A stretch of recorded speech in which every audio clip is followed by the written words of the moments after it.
Good evening. There's no question the government of Syria has been firing relentlessly into civilian areas. It's so fierce, so random. Journalists can't be anywhere near the worst of it to show the world how bad it is. At least 7 journalists have died covering it.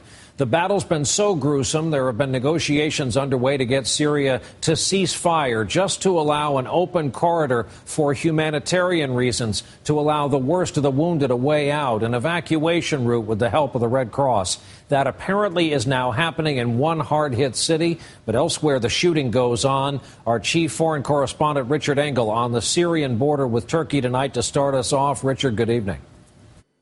Yes, Brian, the evacuations have begun, but only in the city of Homs. This is all happening in the middle of the night here after protracted negotiations on the ground and extensive pressure on Syria.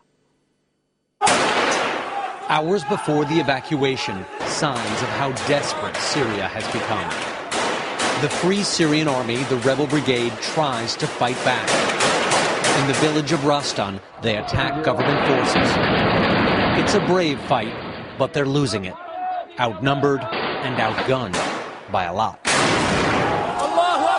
And this morning, Homs itself was once again under attack. Witnesses described neighborhoods on fire, people living on shrubs and onions, bodies unreachable under debris. We managed to reach an activist there via Skype. He feared for his life. No one can protect himself from shelling in Baba Amr. Everyone can be a target. I think I will die now. I don't know. Then an explosion. The line cut. Hours later, we learned he was okay. But pressure on Syria to let up on Homs may have been too much to ignore.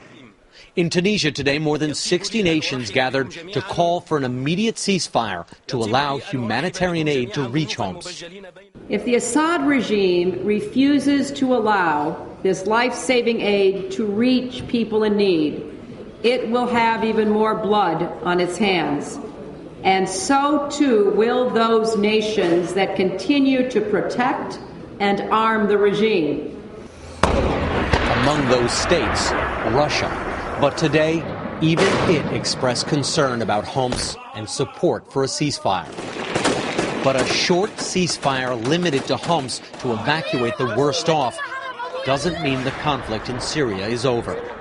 Far from it. In a Turkish village near the Syrian border today, a funeral for an opposition fighter.